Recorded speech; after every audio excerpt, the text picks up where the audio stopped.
کردار ہے، یہ جنت والا دل ہے، یہ جنتی دل ہے، ایسا انسان جنت میں جائے گا۔ میرے پیغمبر محمد رسول اللہ صلی اللہ علیہ وسلم نے فرمایا، اے لوگو، جس شخص کا دل ٹھیک ہو جائے گا اس کا جسم سارے کا سارا خود ٹھیک ہو جائے گا۔ جب دل ہی خراب ہے، دوسرا کردار نکمے دل والا بندہ، اس نے برا ہی سوچنا ہے، اس نے جب بھی سوچنا ہے برا سوچنا ہے، کسی کی کامیابی کا نہیں سوچنا، کسی کو اچھا دیر نہیں کرنی، بلکہ غلط سوچے گا، غلط پالیسیاں بنائے گا۔ اس کی سوچ یہ ہے کہ میں اس شخص کو ناکام کروں، ایک پلاننگ بنائے گا، ناکام ہو جائے گا۔ اچھا چلو ہم اس طرح کرتے، پھر دوسری پلاننگ بنائے گا، اس میں بھی ناکام ہو جائے گا۔ آخر یعنی یہ کیسا بیوقوف انسان ہے، دوسرے کردار والا دل، یہ کیسا انسان ہے۔ اللہ کی قسم یہ کھانے اچھے بھلے کھائے گا، کوٹھیوں بنگلوں میں ایسیوں میں رہے گا، کھانا اثر نہیں کرے گا۔ کیوں؟ دل کے اندر تو آگ لگی ہوئی ہے، اس نے اپنے خون کو جلانے کا سامان خود اندر مہیا کیا ہوا ہے، اندر آگ کی بٹیاں چل رہی ہیں، تو تیرے بکرے کھانے، تیرے بٹیرے کھانے، ایسی چلنے تجھے فائدہ نہیں دیں گے۔ وہ انسان جو قلب سلیم والا ہے، اس کو کسی کو کوئی پرواہ نہیں ہے، کوئی گالی دے جائے، کوئی مار جائے، لان تان کر جائے، وہ کہے گا جا بھائی میں نے تجھے معاف کیا۔ کیوں؟ اس کے پاس وقت ہی نہیں ہے، اس کے پاس وقت ہی نہیں ہے۔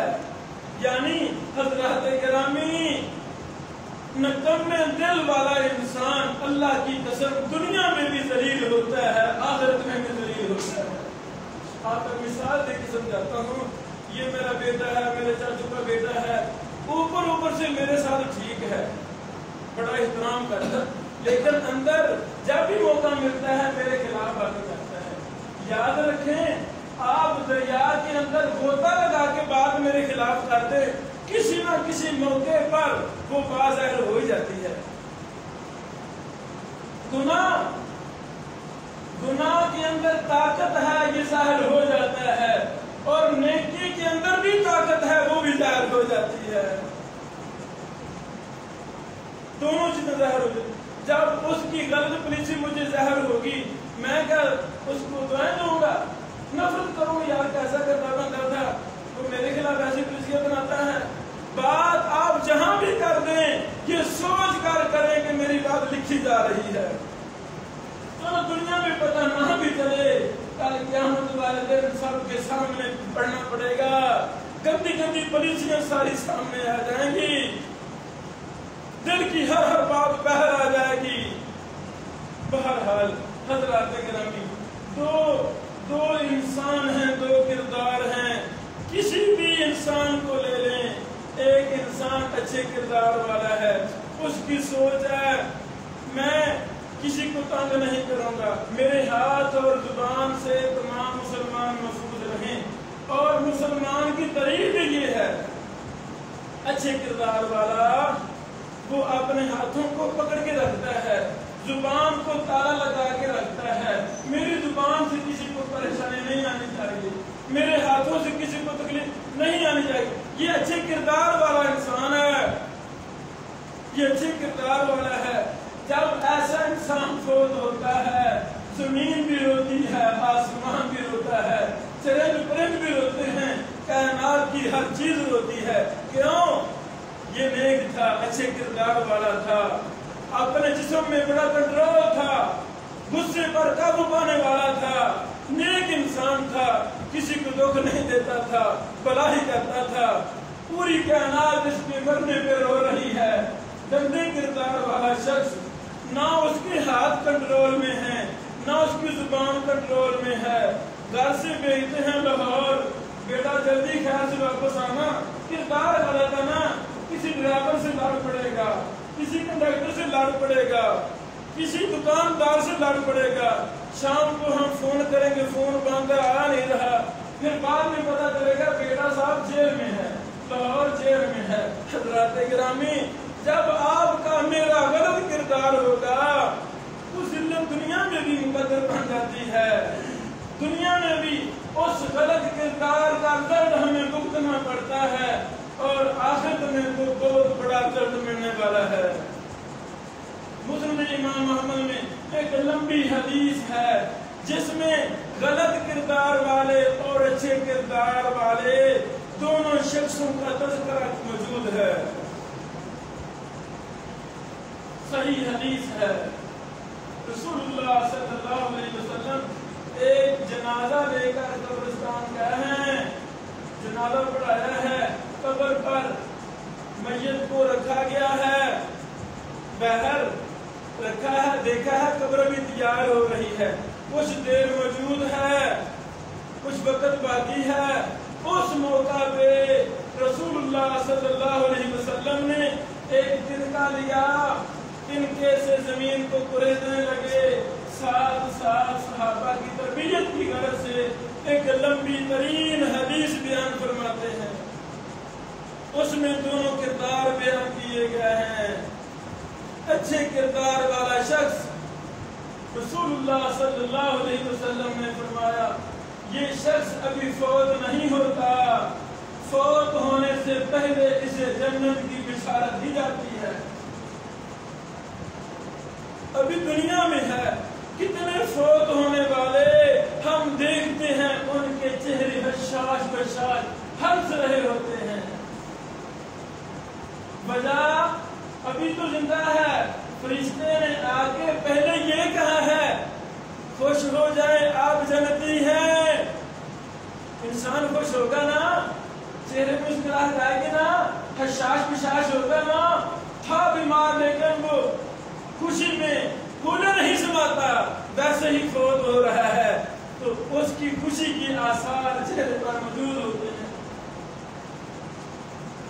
یہ شخص قبر میں جائے گا، یہ شخص قبر میں جائے گا، وہاں جا کے نماز عصر کے بعد والا وقت ہر کسی اچھے کردار والے کو یاد کرایا جاتا ہے۔ فرشتے کہیں گے کھڑے ہو جاؤ حساب کتاب دو، یہ شخص کہے گا پیچھے ہٹ جاؤ پیچھے ہٹ جاؤ، سورج غروب ہونے کے قریب میں نے نماز پڑھنی ہے۔ اچھے کردار والا شخص جس کو جس کام کی فکر ہوتی ہے وہ کام ہو جاتا ہے۔ جب نماز کی فکر ہوگی، ٹینشن ہوگی، اللہ کی قسم سکی ماں کی میت پڑی ہے، باپ فوت ہو گیا ہے، پورے گھر کا گھر فوت ہو گیا ہے، جس کو پتہ ہے جس کو فکر ہے وہ ماں کی فکر چھوٹی کرے گا، باپ کا غم چھوٹا ہوگا، پورا گھر قتل ہو گیا ہے، پوری فیملی تباہ برباد ہوگی ہے، یہ غم چھوٹا ہوگا، نماز کا غم بڑا کرے گا، وہ نماز پڑھے گا۔ اچھے کردار والا بے نماز نہیں ہوتا، اچھے کردار والا نمازی ہوتا ہے۔ اس کو عصر کے بعد والا وقت یاد کروایا جائے گا، فرشتے کہیں گے اب نمازوں کی چھٹی ہے، اب ہمیں حساب دو۔ اللہ اکبر، حساب میں سارے سوال جواب کلیئر دے گا۔ جس کا کردار اچھا ہے اس کے جواب بھی خود بخود کلیئر ہوں گے۔ اللہ کی طرف سے بات آئے گی اس کے نیچے بچھونا جنت سے بچھا دیا جائے، اس قبر کا دروازہ جنت کی طرف کھول دیا جائے۔ لمبی حدیث ہے، سٹیپ وائز آخرکار جنت میں پہنچ جاتا ہے۔ اور غلط کردار والا شخص ابھی میت، ابھی اس کو موت نہیں آتی، فرشتے پہلے اس کو مارنا شروع کر دیتے ہیں۔ جہنم کی بشارت اس کو پہلے دے دی جاتی ہے کہ تو نے جہنم میں جانا ہے، اس کی لٹریشن دنیا میں پہلے شروع ہو جاتی ہے۔ قبر میں جاتا ہے، فرشتے اٹھاتے ہیں، ڈر جاتا ہے گھبرا جائے گا، اور جس کو دنیا میں نماز کی فکر نہیں اس کو قبر میں بھی کوئی ٹینشن نہیں رہے گی نماز کی، اور جس کام کی فکر ہوتی ہے ہم دیہاتی لوگ ہیں، زمیندار ہیں، اچھا ہمارے بھائی ان کی باری ہے 2 بجے، رات 2 بجے پانی لگانا ہے، پانی لگانا کھیتوں کو، اللہ کی قسم وہ سوئے ہوئے ہیں، یکدم 2 بجنے سے 2 منٹ پہلے وہ کھڑے ہوتے ہیں، بھائی کیا ہوگا یار 2 بجے ٹائم تھا تو میں اٹھ پڑا، ہائے وہی شخص تہجد کے لیے جو بیدار نہیں ہوتا، نماز کے لیے جو بیدار نہیں ہوتا، یہ دلیل ہے جس کی فکر آپ کو لگی ہوئی ہے وہ کام آپ نے کرنا ہی کرنا ہے۔ حضرات گرامی، یہ شخص غلط کردار والا قبر میں جا رہا ہے، اس کے نیچے جہنم کے انگارے بچھا دیے جائیں گے، جہنم کی طرف قبر کا دروازہ کھول دیا جائے گا، 99 سانپ اس پر مسلط کر دیے جائیں گے، تو سانپ تو ایک ہی کافی ہے، جہنم کے سانپ 99 اس پر مسلط کر دیے جائیں گے، سزائیں شروع ہو جائیں گی۔ اللہ اکبر، لمبا واقعہ، لمبی حدیث ہے۔ حضرات گرامی، میری آپ سے گزارش ہے، یہ باتیں میں اپنے آپ سے کر رہا ہوں کہ میرا کردار ٹھیک ہو جائے، یہ باتیں میں آپ کو شیئر کرنا چاہتا ہوں، زندگی ہماری محدود ہے، ہمارا کردار ٹھیک ہو جائے۔ 2 نمبر لوگ زیادہ ہیں، 1 نمبر والے لوگ تھوڑے ہیں، آئیں ہم اپنے آپ کو 1 نمبر کردار کا حامل شخص بنا لیں۔ اللہ کی قسم، آپ کے بچوں کے معاملات، بہنوں کے، ماں باپ کے، رشتہ داروں کے اللہ اپنے ہاتھ میں لے لے گا، رزق کی ٹینشن ہمیں نہیں لینی چاہیے، آپ اللہ کے سپرد کر دیں سارے معاملات، یا اللہ جو ہوگا مجھے معاف کر دے، میں 1 نمبر انسان بننا چاہتا ہوں، کوشش ہم شروع کر دیں، اللہ دنیا میں بھی ہمیں سرخرو کرے گا، کل قیامت کو بھی ہمیں سرخرو کرے گا۔ واقعی دعوانا الحمدللہ رب العالمین۔